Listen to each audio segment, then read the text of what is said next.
And we're back. Howdy y'all, this is Bonreal, back at it again, giving you that gay shit you love while playing some more Earthbound. So last time we were here, we solved the mystery of the Sphinx and headed inside a pyramid to reclaim the Hawkeye. I also talked about trying to date other gay gamers and getting ugly stares from people while holding hands in public with a dude. This time around, we're going to take an even longer trip through the desert, get eaten by a giant man, and also I'm going to update y'all on my life. Because, you know, I have a buildup of chaotic gay energies I need to expunge now that I'm not sick. And, you know, I'll find something gay to talk about to weave into this so that y'all are entertained. But in the meantime, we gotta talk to this dude. I am not sure if it was the Dungeon Man, but there's a strange-looking tower to the northwest. This key I picked up a little while ago shall maybe open the tower.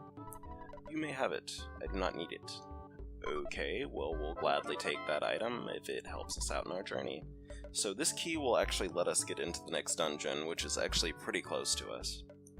And if you're wondering about this dude with the, what the fuck are these things called? Desert horse? Camel, there we go. With the camel, he is actually just a shop vendor. I already talked to him off screen. I sold some of our old items we don't need anymore to him so that we could have inventory space, because we lost a lot of it when we lost food.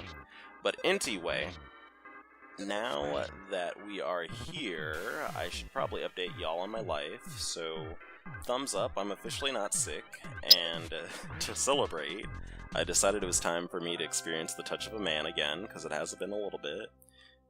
And so basically I hooked up with this dude. It's the same dude I mentioned in one of my previous videos who was like annoying the shit out of me, even though I told him I was sick. He just really wanted to hook up with me, and, you know, I obliged him. So, this thing right here is the Dungeon Man, and in my first recording of this, I actually spent the entire fucking episode making boar jokes, because this statue is actually alive, and we crawl around inside of its stomach as a dungeon, and in my mind, they don't really show you a door, so I'm figuring he just like picks you up and eats you or something, and I just thought that was the funniest shit on the planet. I was like, oh my god, look at this guy, he's Vorman XD, that's so random, lol. And I was just making really terrible vor jokes, and I stopped like 15 minutes in, and I was like, this is not what the people need. I don't need to put this out in the universe. So I abruptly cut the video, and we're here now with 100% less vor jokes. But honestly, maybe I should have kept some of those, because it is reasonably funny. Anyway, but, you know, I hooked up with this dude, and stop me if you can relate, but 10 seconds in, I realized it was not going to be that enjoyable of an experience. And honestly, this is real grown folk hours here right now, because for y'all that hook up, can you relate to this, where, like, you're with someone, and, like, just moments into it, you realize you're not feeling it, and then you're like, well, fuck, I went ahead and had my body consecrated in church, and then, like, I douched with holy water, so now I have to fucking do it, because I went through all this fucking effort to get ready for this man. But at the same time, it's like, this isn't very satisfying for all the effort I went through. And I actually didn't even bottom, to be real, like, I didn't do anything like that, but it's just like, I spent this time getting ready, and I felt like it was a waste of my time. But now I'm reclaiming that time by complaining about it and playing video games, which is, I mean, it's a certain kind of legit, right? Anyway, we're talking to our dad and mom, basically, so that they don't bother us during our adventure. Your dad will call you intermittently if you're hanging out too long without calling him, and he'll be like, what the fuck are you doing?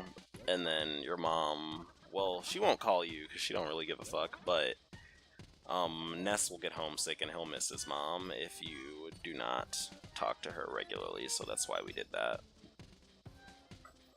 But honestly, I think just being disappointed with hookups is just, like, not to be dramatic, it's just like gay culture, really. Because it's like, that's part of the cycle, you know, you get a little bit disappointed with stuff like that. Because, you know, I've noticed this process a lot of us go through, where initially when we're younger, we're like, well, I'm basically just never going to have sex, and I'm never going to have a boyfriend, because I'm just not cute enough, or I'm not good enough, or there's just no gays here, so just no one will want me, and it's fine. And then, like, you get a little bit older, and then you realize, actually, people do want to have sex with you. And you start hooking up a little bit. It might not be as frequently as you want, but you do. And then you're like, this is cool, this is neat. But then you get, like, kind of disappointed in it, and you're like, okay, well, I'm having the sex, but no one's gonna ever want to really date me because, you know, I'm not attractive enough, I'm not mask enough, etc., etc., etc. And then eventually someone dates you, and you're like, okay, well, I'm dating someone, but I'm never going to be with someone hot. Like, it infinitely escalates, because I think we tend to learn to kind of be a little bit down on ourselves. Because we kind of get used to disappointment a little bit. Because, you know, some aspects of gay life can be a little bit disappointing. And that's kind of what I'm feeling right now. Basically, it's like, I feel like, is this really all there is? Like, am I just gonna be having shitty hookups for the rest of my life? Is there no boyfriend waiting in my future? And I know in reality it is. There is probably someone waiting out there for me. But it's like, in the meantime, like, I'm dealing with fuckboys, and it's kind of annoying. But that's that. That's all I really wanted to say about that. And I feel like maybe some of y'all can relate, because it's really easy to feel that way. Like, I think we tend to underestimate ourselves a lot as gay people when we're younger. Like, it just, like, all this shit seems surreal. Like, you know, at one point in time, you're, like, struggling to accept yourself, and then, like, maybe not even, like, a year later, like, you're just casually having sex with people, and you're like, wow, I can't believe I've, like, made this jump, but at the same time, I still feel kind of sad and lonely. And I mean, that's probably honestly why I was partially dissatisfied with my hookup, because really I wanted, like, intimacy, TBH. And he just didn't give that to me, and so I was just sitting there a little bit bored.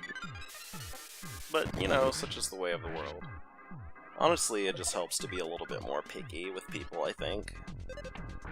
Because I think a lot of times we learn to settle for people and things that we don't necessarily have to want. So in my case, I settle for a dude who annoys me, because like I've said in the previous video, he's fucking annoying sometimes, but like, you know, he's well endowed, so I'm willing to deal with that.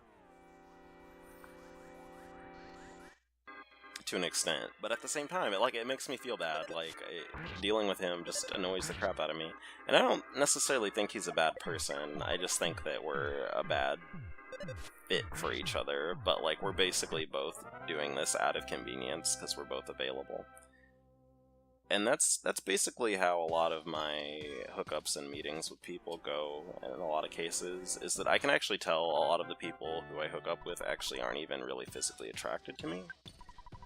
They just think they couldn't be with anyone else, and that's a little bit sad, honestly, sometimes, because there's really nothing worse than being in a hookup with someone where they are just, like, absolutely not physically attracted to you, and it's, like, really obvious.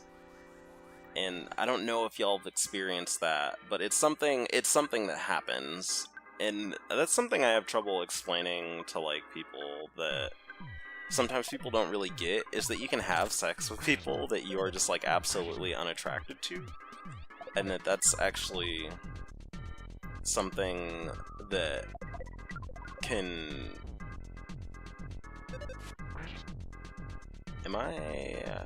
I forgot what these things are weak against. I'm pretty sure they're weak against fire, so we're gonna try that. But that you can basically just hook up with people that you're not attracted to, and that some people, that's, like, basically their only option, really. Especially because I live kind of near... I don't live in a small town, but, like, I live in what used to be the middle of nowhere, and it's slowly becoming a suburb. So I have a lot of guys who are here who, like, grew up in rural areas, and there aren't that many other gay people, and I can tell they're not really attracted to me, but they're just doing it because it's like, wow, there's another gay here after all these years, and they just snap up the opportunity. But oh well, such is life. And it's not something I necessarily feel bad about. I just realize it's just kind of one of the conditions that we live in that we have to deal with. Sometimes, you know, you just gotta make do with what you got. Actually, we're not gonna pick up that item. Our inventory is getting pretty full here. We'll probably slurp up this coffee. Honestly, I was really having trouble wanting to record this video. It's not the motivation, but it's like whenever I sit down and try to record this, I'm like, man, this is fucking boring. Like, no one wants to hear about this shit. Which is partly why I didn't go with the cut with all the fucking war jokes in it. Because I was like, okay, shit, I already got a dislike on one of my previous videos. Which isn't, like, bad, I'm not, like, tilted by that, but it's like, okay, so, like, people are listening to this and they're like, oh, Ethan Bonreal, you're so immature. And I can't be making war jokes no more, and it's bumming me out a little bit. But at the same time, it's like, I think when I start, like, explicitly making jokes like that, I'm doing it a little bit because I'm kind of anxious about being entertaining enough. But that's just a chronic Let's Play problem. Like, when you do a Let's Play, it is very hard to find a balance between, like, being entertaining for other people and doing something you like. And that's something I think I'm pretty good about. I usually don't struggle with, like, trying too hard to, like, make y'all laugh and stuff. But at the same time, you feel the need for it a little bit, because you're, like, looking at your video stats, and you're like, okay, these people are leaving at, like, 3 minutes in, or, man, my video views are really stagnating. But honestly, this is me just talking myself through not cutting this video right now and throwing it away, to be real.